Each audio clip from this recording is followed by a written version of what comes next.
Hello and welcome back. If you go on anything other than a day hike, perhaps maybe a section hike or an overnight hike, shakedown hike, anything where you strap on your backpack and hike from point A to point B, spend the night, and then get up the next morning and hike some more. Half of your activities will be hiking. There's only two activities that you're going to be doing, and that is hiking and camping. And so today I want to talk about one of those activities that you'll be doing when you're backpacking, and that is hiking. Not just hiking, but I want to talk to you about how to hike more efficiently or effectively. And so pay attention, listen up. Hopefully you'll learn something, and so stay tuned.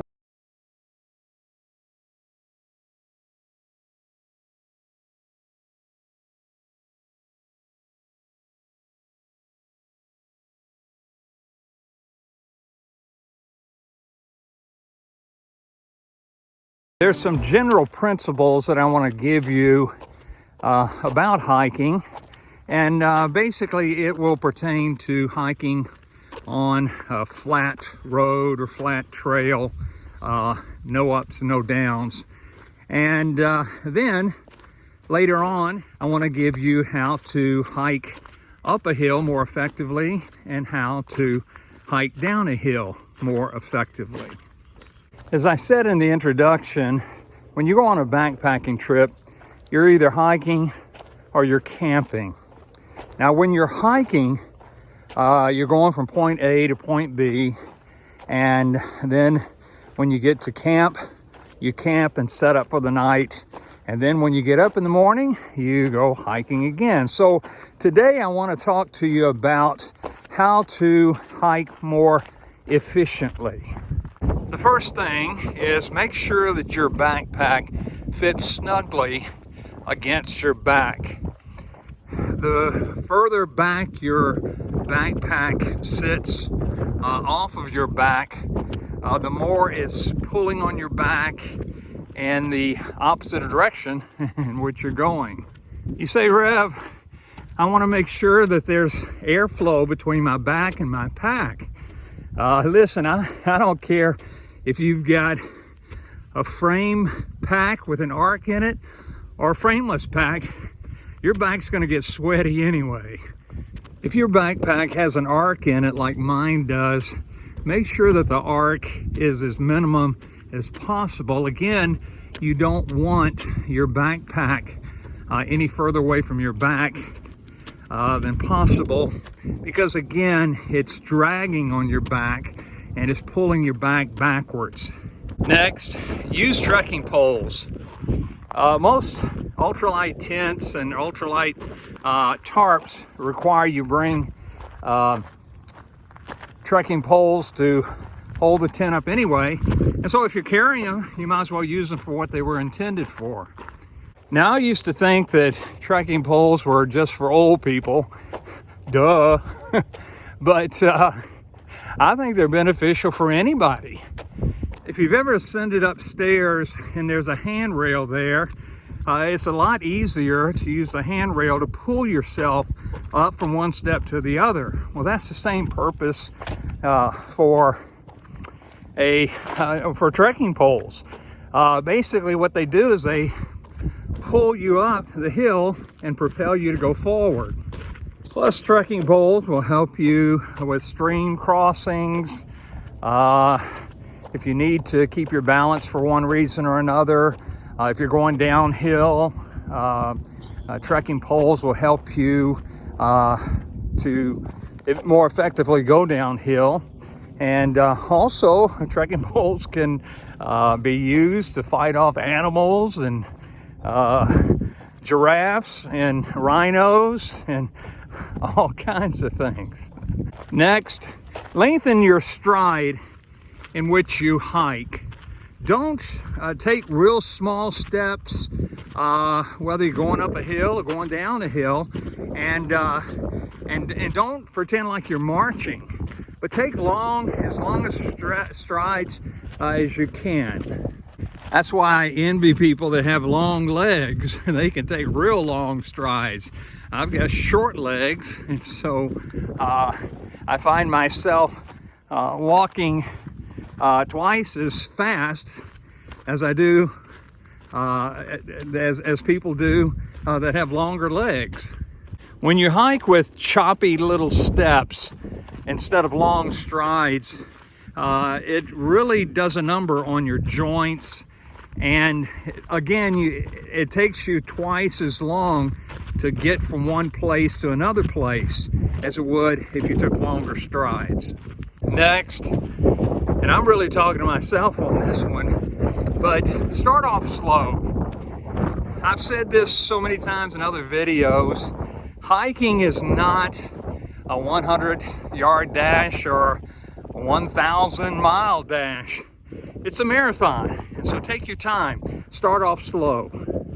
I heard someone say concerning hiking that if you start off like an old man, you'll finish up like a young man. And what they mean by that is if you start off real slow, not real slow, but if you start off slow, then you'll be able to finish with a lot more energy than you would if you took off real fast and tried to get ahead of the crowd. Once you get your hiker legs, then you can pick up the pace. But until then, start off slow. Take it easy. Don't let the sound of your old wheels drive you crazy. Next, walk softly. The Native Americans were experts at this. They would walk very softly from point A to point B, not wanting to disturb the environment around them. And I think they had something.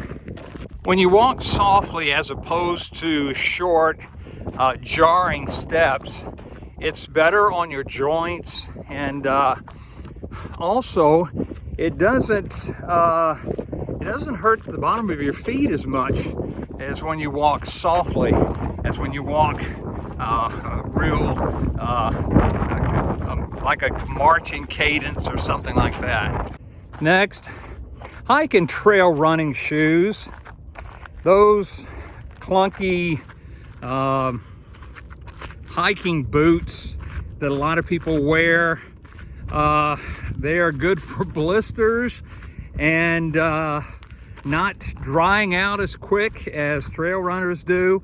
And so in order to hike more efficiently, you need to get some trail running shoes, the kind that is not waterproof. I know that sounds weird, but don't get the waterproof kind. The other kind that is not waterproof will dry a lot quicker if you get them wet.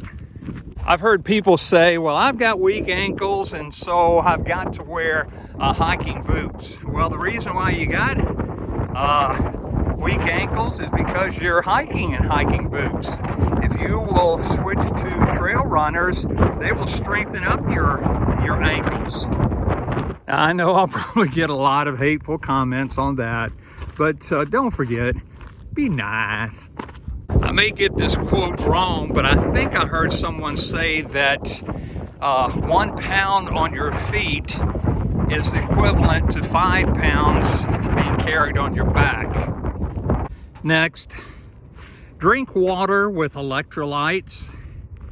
Electrolytes are necessary for your body to function and to give you the energy you need as you hike. If you get dehydrated, you won't be able to hike as efficiently as you could as if you were well hydrated. Now whatever you do, don't run out of water. Make sure you know where the next water source is and only drink water when you need to. Whenever I get to a water source, I always try to drink a whole liter of water before I leave.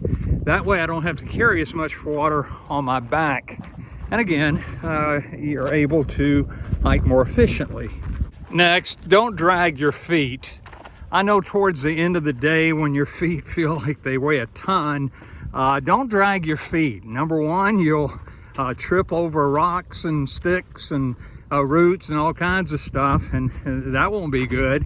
And you just don't hike as efficiently as you would if you pick your feet up. Next, get into a hiking rhythm. Now, I'm not talking about stomping your feet on the ground or, having a marching type cadence or whatever like that. I'm just talking about get a rhythm going, and that'll help prepare you to propel